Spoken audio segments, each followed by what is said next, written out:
Good morning. So today will be a little bit more about using the aspects of meditation, the ideas behind meditation, to do everything. And this session is called Seeing Behind Your Back. And so we are in context of time and space, both. So seeing behind your back in time means you understand the past and the future. We had the past, the present, and the future. We are looking at time in a cyclical way, which means the far distant past is the immediate future. And the present lasts for about 1 second. So one practice is to let go of the present moment, second by second. And very often a person will stay in the past or be concerned about the future, and then they will not be in the present. So this practice of seeing yourself in the context of cyclical time is different from how people are normally. Normally, people are in linear time, some kind of start somewhere, some kind of end somewhere, and before and after, not your concern. But it is. Because all things that happen in the present moment are connected with the past and the future. And your ability to feel what's going on is related to this contextualizing yourself in this cycle of ancient past, ancient future coming together, and each thing following the previous one meaningfully and anticipating the next one meaningfully. This means that you can decide what's going to happen next. Although nobody knows what is next, but still you can, as you start to understand what produces what, you can decide what you want to produce. And so it is that while there are surprises, you don't get surprised. Context of space also. Context of space is all around you. You know how a fly sees. A fly has many, many eyes and sees everything, but doesn't see above, mostly around. But for us, it's good to see above and below also. So you are using a sense of what's happening, which is more than just from your eyes, which are looking in front. That means that you start to activate your sensitivity, which is sometimes called a sixth sense. You have 5 senses, but then there's a sixth sense. The sixth sense is where you can feel everything with your mind, because your mind is like a sense organ. And you begin to activate a more subtle capacity for perception, which means you can start to feel what people are thinking and feeling around you. And this is also connected with practice of meditation, which includes practice of silence, practice of stillness. So when you are quiet in your mind, then you can have more access to what's happening in the mind space. I call it the mind space because I don't know what else to call it. We have physical space, but there's also mental space. And the mental space contains what is being thought and felt by all the people. So it's quite a busy space. In your own mind, there's a lot going on, which is not concerned with what is happening right here, right now, but what happened before, what you remember, what concerned you, what irritated you, bothered you, etc. So there are many, many things going on in the mind which take up your attention. And then you are not available for what's happening right here, right now. And so part of meditation is to become skilled in letting go, second by second, what just happened.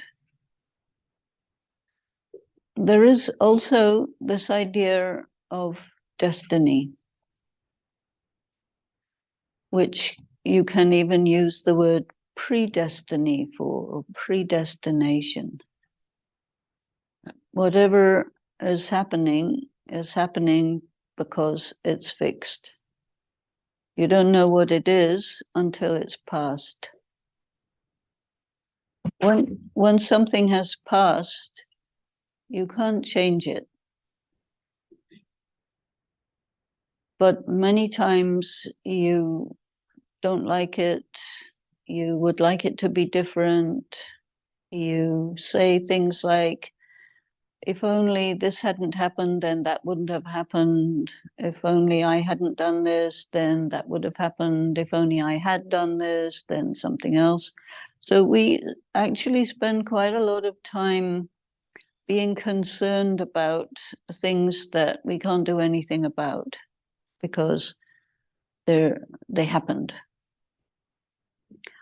And so as soon as something has happened, instead of holding on to it, I have to let it go. Then you're free to perceive the subtleties of what is happening around. Because once something is no longer happening, then something else is happening. And when your mind is engaged in what's no longer happening, you are unaware of what is happening now. So this idea of Aikido of the soul includes the idea of keeping yourself as much as possible right here, right now, to feel the feelings of who's in the room, what's happening, and to decide what's important. Because whenever we do something, we do it in a context. And if we are not aware about the context, then what we do may not be so meaningful as if we are aware about the context. So when you can feel the atmosphere, then you can feel things that are going to happen, which are not yet happening. That comes into the atmosphere. So if something is about to happen, which you need to deal with rapidly, it's very helpful if you can anticipate it and know that this is going to happen. And you'll probably find that when you get into a situation with someone, a situation may start out as a slight conflict, but as it proceeds, it becomes more. And we saw this. And yet at the same time, the girl maintained her ability to manage the various different moves and efforts of her opponent, so that she managed to maintain the upper hand all the time. And I don't know if you noticed, but in Aikido, there is definitely the intention to hurt the opponent, which you don't always find in the martial arts, but it's there in Aikido. And so when he was doing like this, that means stop, I can't take the pain anymore.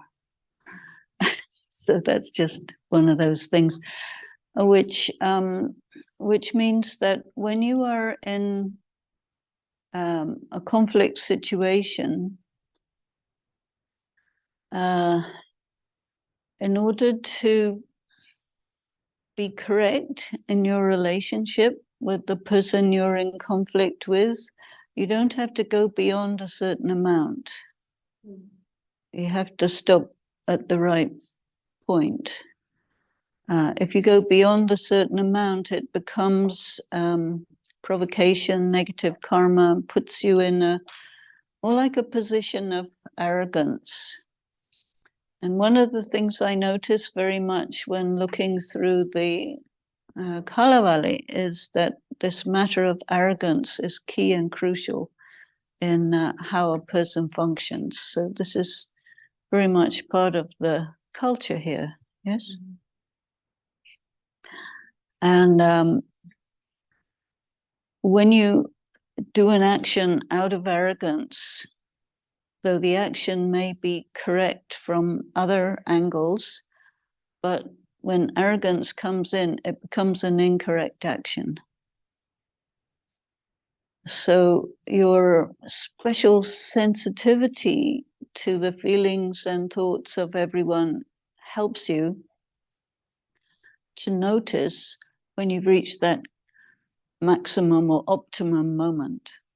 So when I'm talking about seeing behind your head, it's a kind of sensitivity to many very subtle things, because the thing that we want ultimately is for the interactions to be correct, or you can say accurate. Not too much, not too little, not wrong. And although you find in law and religion, people will say, this is good, this is not good, do this, don't do that. But it doesn't work, because to do the right thing at the right time, to the right extent, in the right way, it's very subtle. It's very individual, and it shifts moment by moment. So you cannot make laws about it or rules and regulations. And because when you do that, you create rigidity in people and insensitivity. And so therefore, it's very counterproductive. It's very normal in human society to create endless rules and regulations to keep people in order. But the more you make, the more it fails. So I think that it's quite important to be aware about that when you're conducting yourself in circumstances of conflict. You're also in a circumstance of relationship. And because the person or persons that you are having conflict with, they are in your life and they will remain in your life. And so if you do something beyond a certain amount, then you create an eternal bad relationship. And your ideal conflict situation is to set the relationship so that you respect the other and the other respects you, so that you are on a level with each other. And normally speaking, in the world we live in, somebody's up and somebody's down. And the conventional morality believes that, or is based on an idea that if you have somebody up and somebody down, you're more likely to have peace. But this is not true. However, it's much easier to have somebody up and somebody down. But we're not here for things to be easy. We're here for things to be as they should be, or harmonious, or correct, or balanced. Which means that there has to be some conflict every time the situation shifts out of balance, because the purpose of the conflict is to bring you back into balance.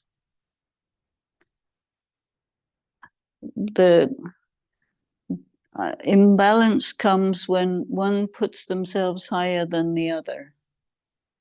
And so the other one has to respond by engaging in conflict to reestablish the equilibrium. So there is a section in the Gita which talks about equilibrium. And it says that you must practice to be equal, whether it's hot or cold, whether you're in victory or defeat, whether you are respected or disrespected, all of these various different pairs of opposites. And seek equilibrium, seek balance. So these are emotions. If you are disrespected, you feel bad. If you are respected, you feel especially good. So this is where the ego comes in. And in Aikido, any martial arts, any kind of combat, the ego has to be overcome, because this is what causes defeat. It's what causes breakup of relationships. And so therefore, the way to manage it is to seek this equilibrium. And with ego, you're either feeling up or feeling down. Superiority, inferiority, it keeps flip-flopping. As soon as there is imbalance in the relationship, it provokes either a feeling of inferiority or a feeling of superiority. And this is a state of being away from your essential self. So your essential self is a pure state, and purity is connected with equilibrium. So you have a natural functioning of the soul which keeps on seeking equilibrium. And this is connected with the philosophy of karma. So the philosophy of karma is always looking to find balance and equilibrium. Combat is karma. Any interaction is karma. And relationship of balance is what, generally speaking, you're looking for. So you have to see that there's a difference between what a person is doing and what's really going on behind that. In that sense, eyes in the back of your head, to be able to relate to the other people in terms of what's really going on, as opposed to what they're presenting, because the two are really very different. When a person presents something as an ego mask, it's not real. When you respond with your ego to their ego mask, you create another mask which fits with that mask, but neither of the two are real. And so eventually it comes into a situation that you saw in the clip where it gets charged more and more and it becomes violent. So being sensitive to what's happening in people is connected with being sensitive to their wounds, sensitive to their trauma. Whenever a person does something or circumstance arises where there is an imbalance in the relationship, on some level, it is calling the trauma up to be dealt with. And so it's an opportunity to very consciously say to yourself, okay, what I'm being presented with is not real. It's a mask which is covering something real. And I choose to use the third eye, use the special sensitivity to go deep and see what's really going on. That means to say, to see that there is some kind of wound which is causing the mask to be presented and which is likely to make the karmic account that is there between the people intensify. And the purpose of spiritual practice is to become free. That is why you do this. And to become free involves detecting when there is something about to happen which will make you trapped, which will make you do something which intensifies the karmic account that's already existing. Karmic accounts get settled when there is pain. So the mask will provoke something which, when matched by the opposing corresponding mask, there will be something that happens that causes pain to one or both parties. And so the pain reduces the account that was there, and the aggression increases it. So you have a situation where karmic accounts are being settled and recreated all the time, which means that you don't get a sense of progressing, because whatever you pay, you create new debt. And I think that this concept of seeing behind the mask and keeping yourself responding to what's behind the mask rather than responding to the mask gives you an opportunity to do action which brings equilibrium, which may bring pain that settles the account, but which doesn't create an aggression which creates a new account. So the idea is that nobody knows exactly how heavy the account is, but we know that it is there. And the account is defined as a weight. So where you have a weight, it's like a pressure, which is pushing something away from how it would be if there was no pressure. So it causes a distortion, or it causes that thing to go this way instead of that way. You see what I mean? And so what this means is when you see behind the mask and you see or you feel the pain that is creating the action that is likely to result in more pain, or that is likely to give pain, and you don't respond to that as it's presented, you see that this is coming from a wound. And so you are, you're not really trying to punish the person.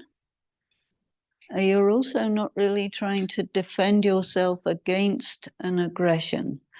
It appears to be an aggression, but it's coming from something which is a wound. So the appearance of aggression in that sense is not real, but the aggression is there because that's how ego presents itself. It's a bit complicated, okay, because I'm being a bit general. It varies from situation to situation, but you're in a relationship. You have a relationship, it's got a past, it's got a history. You got into the relationship because there's a karmic account. That means there's already something which is not just straight, it's bent one side or another. And someone is in debt to someone. And it's not completely one-sided. Someone is in debt to someone, but that one's also in debt that way. So there's both sides. And just by looking at the situation, you cannot calculate the debt. So you want to try to understand the weight. If you can perceive the weight, you can have a sensitivity or an intuition about the actual situation better than if you just look at it straight.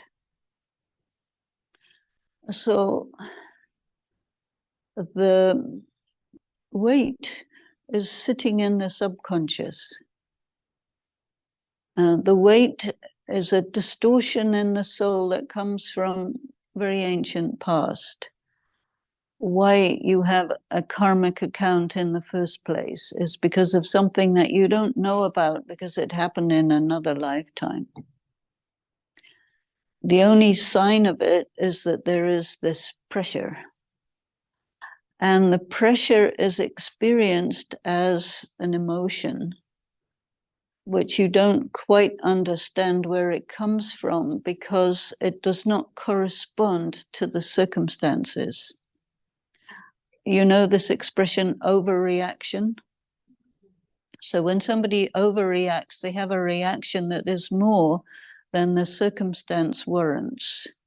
So that is a sign that there's weight going on, which is causing this overreaction.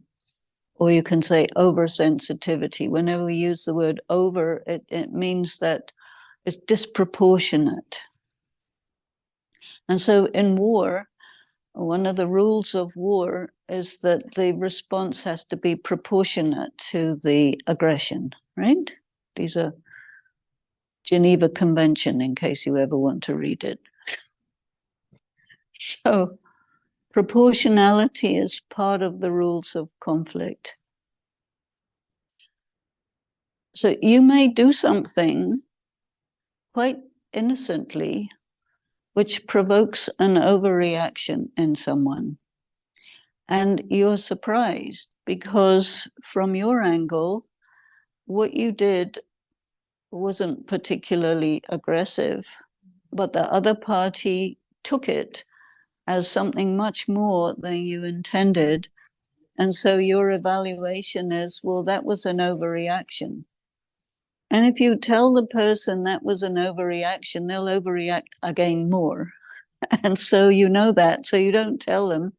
You just say, no, that was an overreaction. What's going on here? So you know there's something going on, but you don't really know what. So with this kind of practice, you start to be able to feel what's going on, which is not able to be detected by your eyes or ears or any of these sense perceptions. You have to detect it with your mind. And to detect it correctly, your mind has to be very clean, very pure, and very unaffected, because your mind is compared to water. I'm sure you do some sailing, yes? And so when you're on the water, you need to know where the wind is going. And you look at the water to see what the wind is doing. And so these are also metaphors for consciousness at different levels. So these wounds, these deep responses, they are they correspond to the idea of wind, and they carry you. And if you have a storm, then that storm can carry your boat somewhere entirely different from where you're planning to go. And the storm is more powerful than your ability to keep the boat going where you want it to go. So the boat is a metaphor for your life, your existence. And the wind and storms and so on are connected with these karmic accounts and the emotions connected with those, this weight, these distortions. So you are going along normally. You do something normal. Somebody has a very strong reaction. That means that without intending to, you touched the wound. And that person will never let you know that they are wounded in that area, because a person doesn't like to show their wound. The wound is secret. And in order to not show the wound, they will put a mask. And it's like you put a bandage over the wound and you draw a picture on the bandage and you say, this is me. Of course it's not, but you draw a very nice picture. You can fool a person to think that, yeah, this is actually me. But when you're using only sense perception, then you will be fooled by that picture. When you use the third eye or this inner sensitivity, you can see that this is a picture. So you have to cross the picture, cross the bandage, cross the scars, cross everything until you reach the origin of the wound. That is not very easy, but it's possible. When you reach the wound, then you can understand the reaction. Because when you've seen the wound, you see that the reaction is not an overreaction, the reaction is a normal reaction. Which means that your policy with that person is not to respond to their mask or their overreaction, but to respond to the wound. And that means that you're communicating to the person that now we can relate to each other as what's really going on in comparison with what appears to be going on. And this requires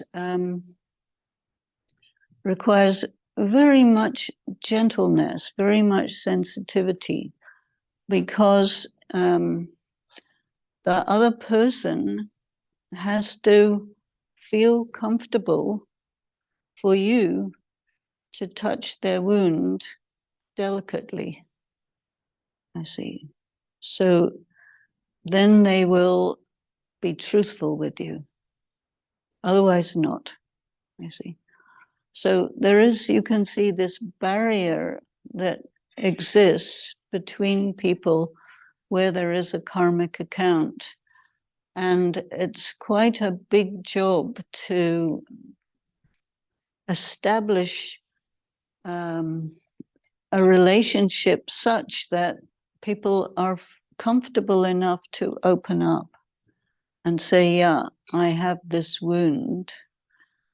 And you have to be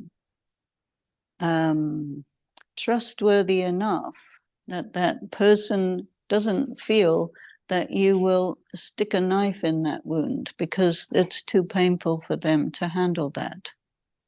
This is why their ego is there. So ego is not a vice, as sometimes people think, but it's a protection. It's a covering. It's a hiding place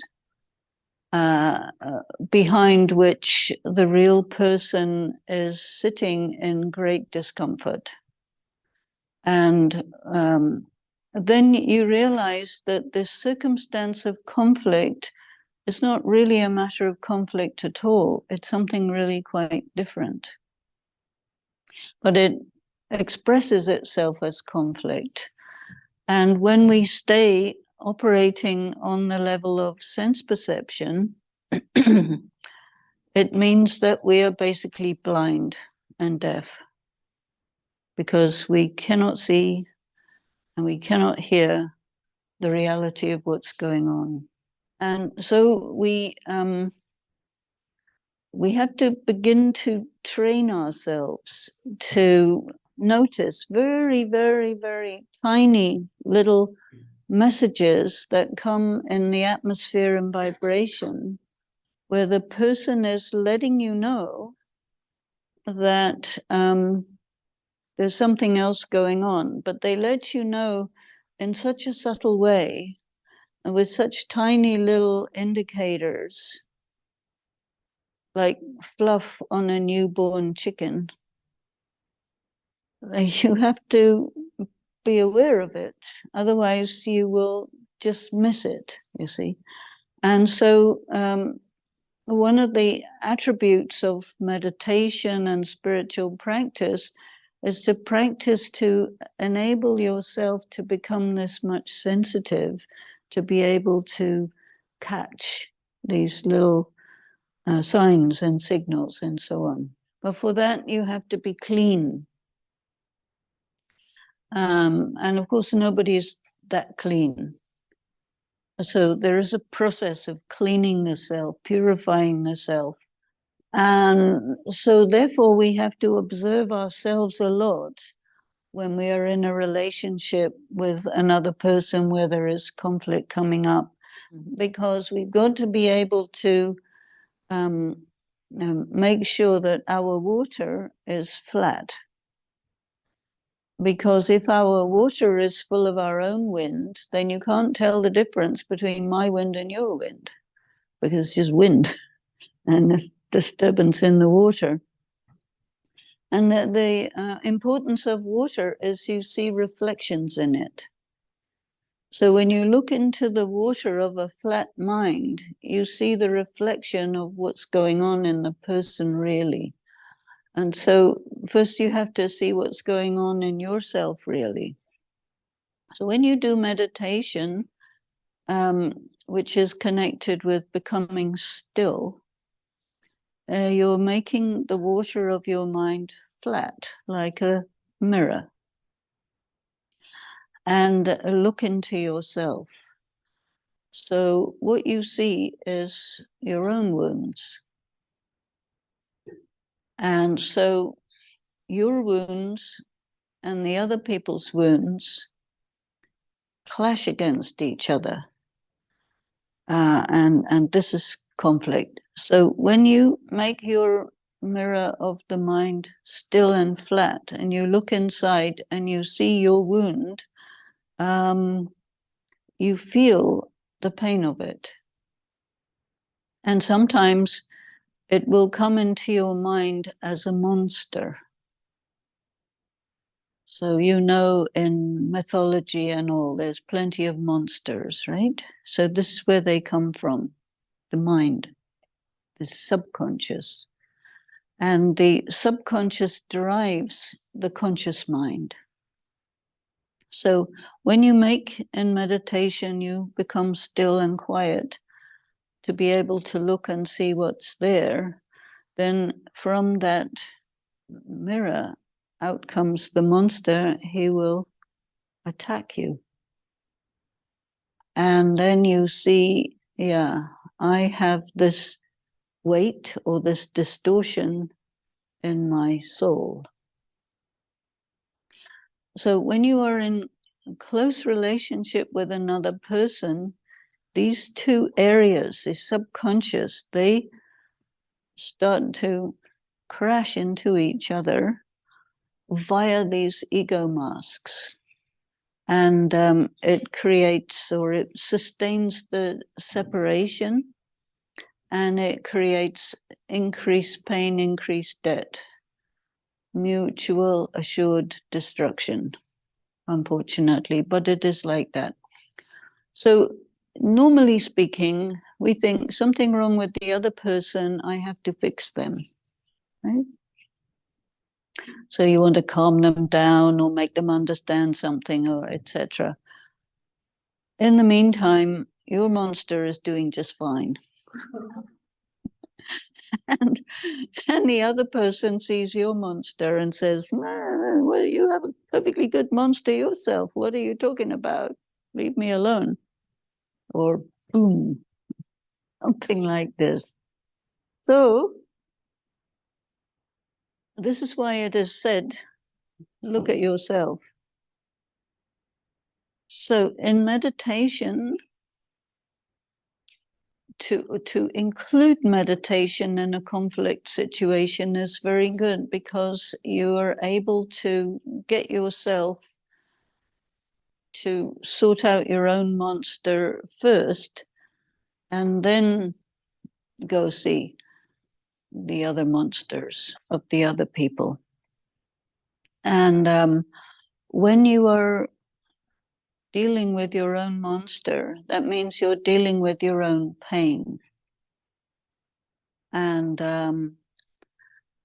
pain is something that a normal, sensible human being avoids as much as possible, or get some medication to deal with it. And so our normal tendency, our relationship with pain is to cover it up. And that means you suppress it. You pretend it's not there. And then it cannot function as it could, because pain is a messenger. And therefore, it's very important to have a very good relationship with your pain. And you have to be able to feel it. And why one would not want to feel one's own pain is because it's unbearable or intolerable. So it is said in meditation studies that you need, I told you yesterday about weapons, right? So you need some weapons. And there are two weapons that you need especially for your pain. One is tolerance, and the other is accommodation. These are powers. So you need to be able to get your pain to come to you to a point where it's intolerable, and tolerate it anyway, and give it space. So you have to open up yourself and give it space to be there, and sit with your pain so that it can talk to you, because it has very important information for you. And I don't think it's very easy to put that information into words, but it's still information. And so you need to sit with it, feel it, be open to it. And sometimes it will present itself looking like a monster. So enjoy your monster. Sometimes it may be like a natural phenomenon, like a volcano or an earthquake or a big storm or something like that. So enjoy that one. And for that, you have to create space, because if you have a volcano in a small space, it's very destructive. If you have a volcano in a very large space, it changes the landscape, but it's just fine, you know, because there's no problem. It has a right to do that. So you're kind of opening up to give your pain the right to be there and present itself to you so that you appreciate it, so that you recognize it, so that you allow it to be, you see. And once you've allowed it to be, then it feels comfortable with you. And it has a way of, or its message to you has a way of making your ego go away. Because your ego is your way of covering up your pain. But once you've opened up to it, you've endured it, you've tolerated, you've allowed it to be there, you say, yes, you belong with me, you're fine, I love you, then there's no need for any ego. So then when you come into your interaction in your combat situation, you're coming there without ego, which means that you're calm. So the water of your mind is flat. And then what is mirrored in your mind is the other person's monster, because your monster is quite comfortable with you, not creating any wind and waves. You're without the need for ego because you endured your pain. And then you can see and you can feel the pain of the other person. You see, because if you can handle your pain, then you can handle their pain as well, because it's not that different. So then when you're in that combat situation, it's not the ego clash. It's one who can feel the pain of another. And so that is really probably what the Buddhists call compassion. Because you can feel their pain. So whatever their reaction is, you will not sense it as an overreaction, their reaction to your previous touching of their wound. And this will allow that person to permit the calm of your compassion to go some way to heal their wound. And that is a very good thing. So my monster can be there still, because somehow I've been thinking that, that monster from my side needs to be completely healed, and after that only have really this type of. But what you are saying, it's not needed, that you can go to the situation, but with the calm monster, because sometimes it really takes time to heal your own. Definitely, it takes time to heal your own wound, and your monster, you probably need a few monsters. I think you must have seen some of these cartoons where people are riding dragons through the sky. Have you seen those? Dragon is often classified as a monster, but if you're riding your dragon through the sky and it becomes your helper, that's very good. It's a monster for somebody else, but for you, it's not a monster. This is your vehicle. And so in mythology, every hero has vehicles, something they ride.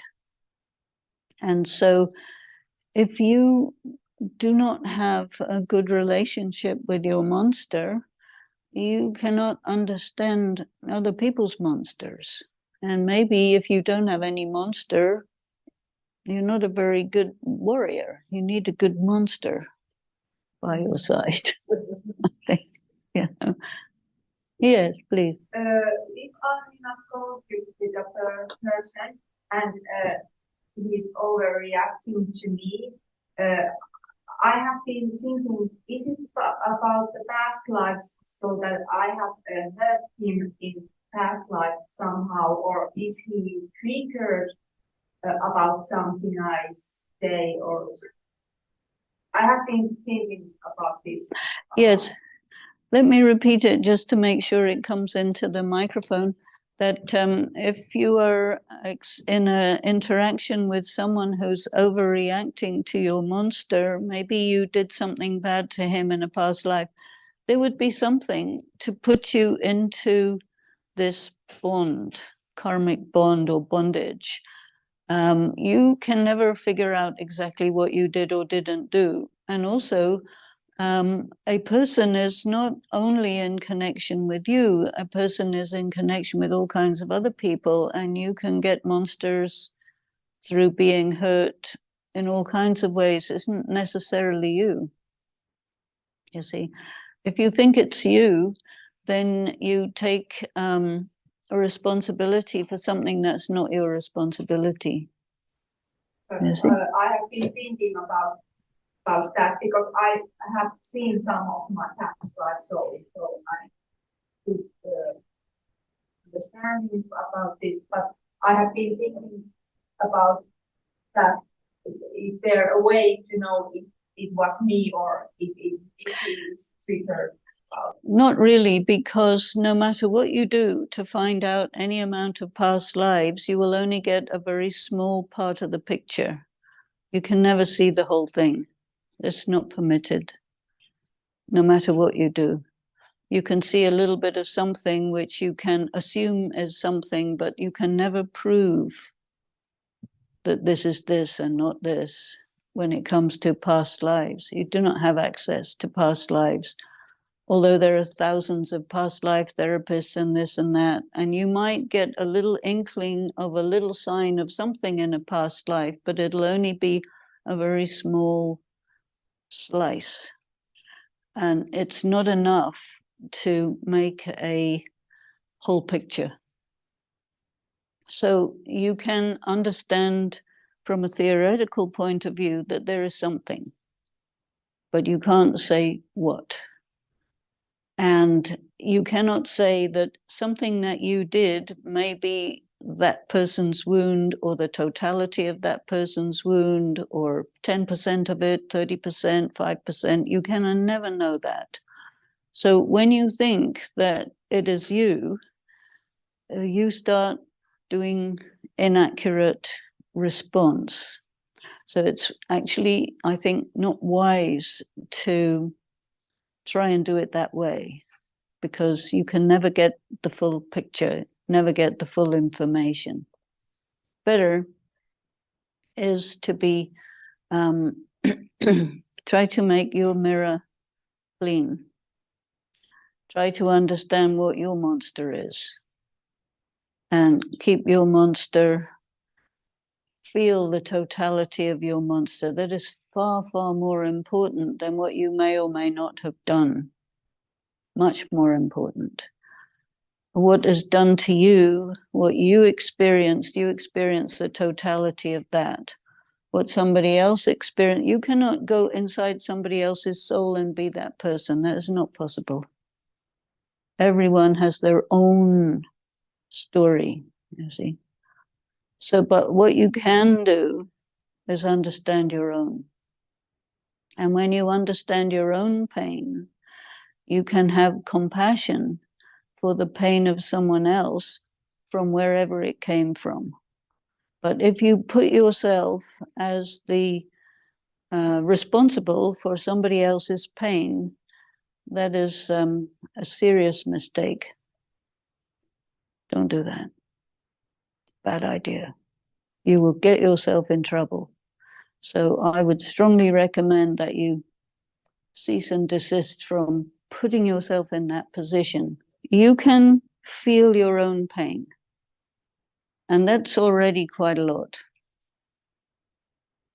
So then you can also understand that whoever you have a karmic bond with, they have pain which doesn't necessarily come from you. That is much wiser to go that way. So what you do is have a sensitivity to their pain. And instead of, because what you're trying to do is not figure out who's responsible for whom, you can never get that. But what you are trying to figure out is you want to find the good way so that the clash of egos is mitigated. Because that's the problem. Not who did what to whom. That's not the problem. Clash of ego is the problem because that's in the present and that creates more karmic account. The present means right now, right this second, in the present, right now, which is why I think what is useful is to give more importance to have a good relationship with your own pain. Now, in the world we live in, we classify painful things as bad and pleasant things as good. That is the normal way. Now we're looking at changing that and saying there is a case for certain painful things to feel because it's good to feel them, because then you will know where your wound is. If you don't know where your wound is, your wound in your subconscious will drive your present behavior. You see? So that's the point. So the point is, in the present, I would like my behavior to come from my conscious self and not from some monster in my subconscious that I don't know anything about. That's the point. Do you see what I'm saying? So I would like to see where my monsters are.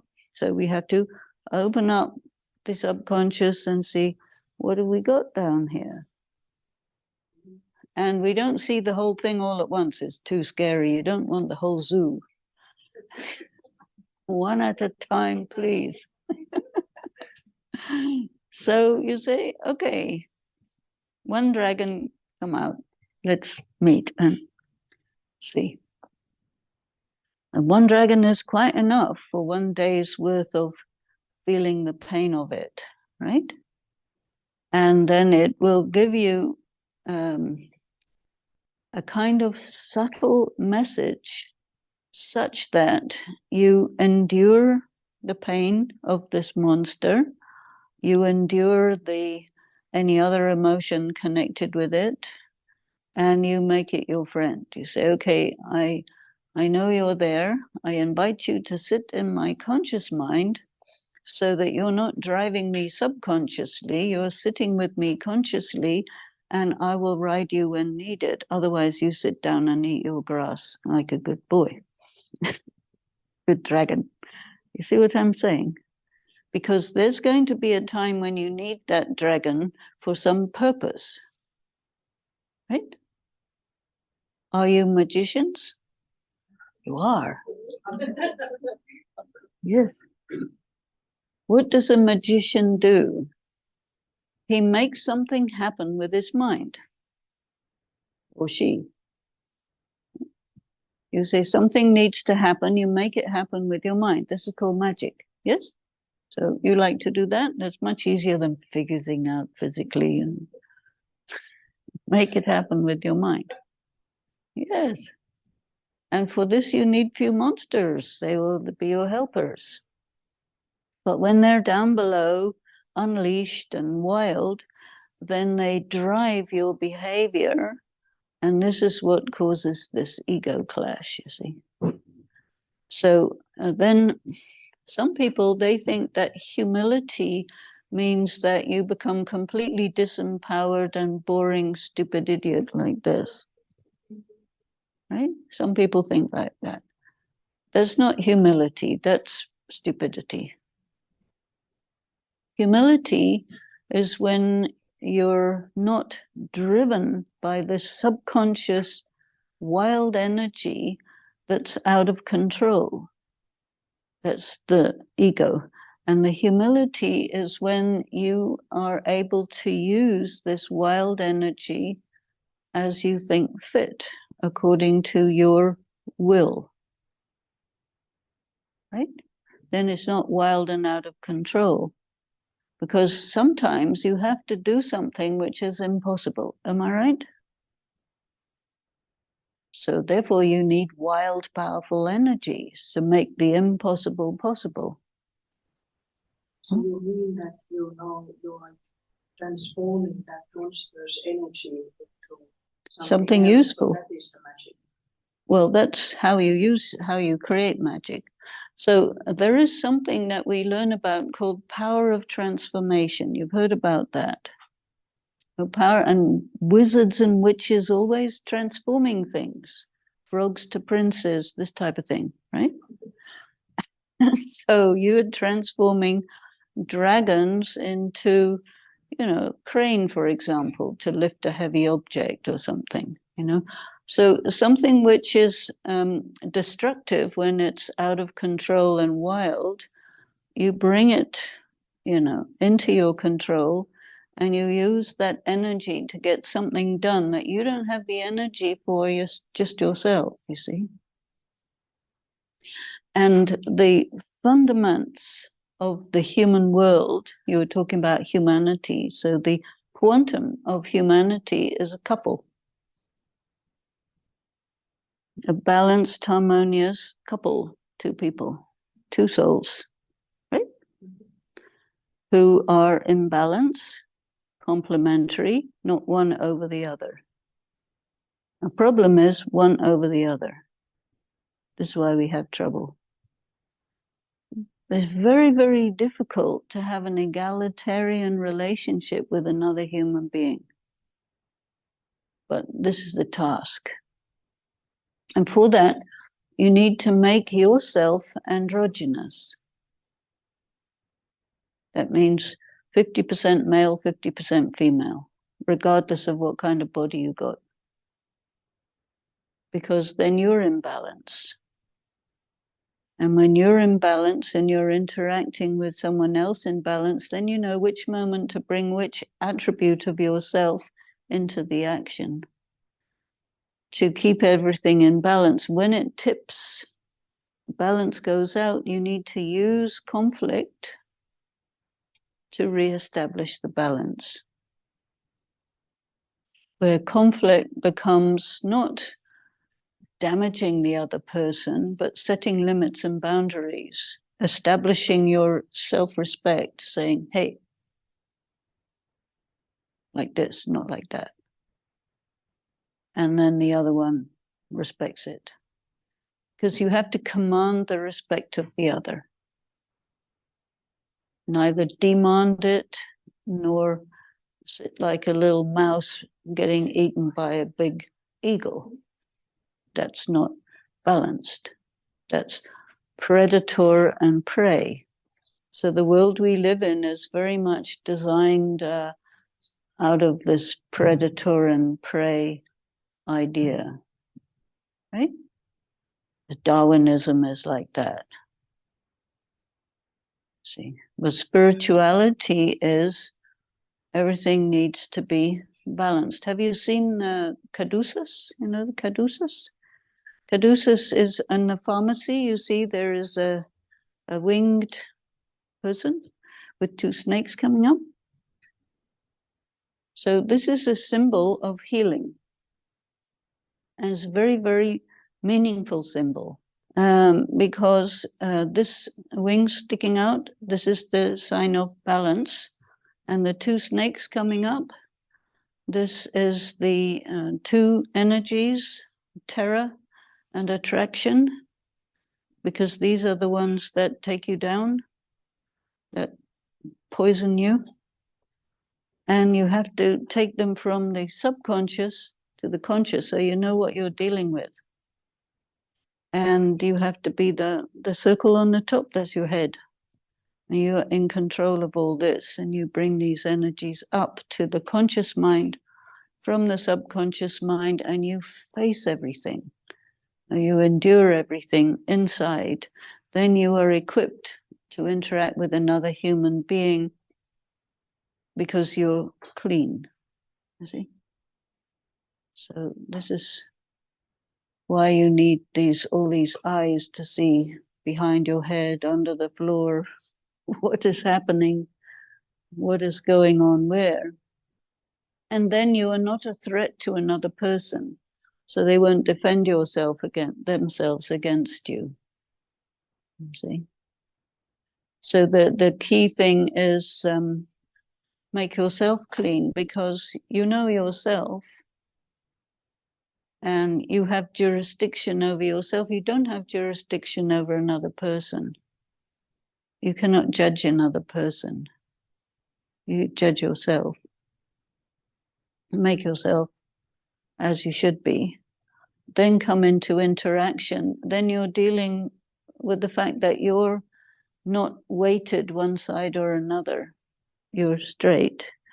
And then you're able to compensate for the weight in another person. You will not react. You will understand.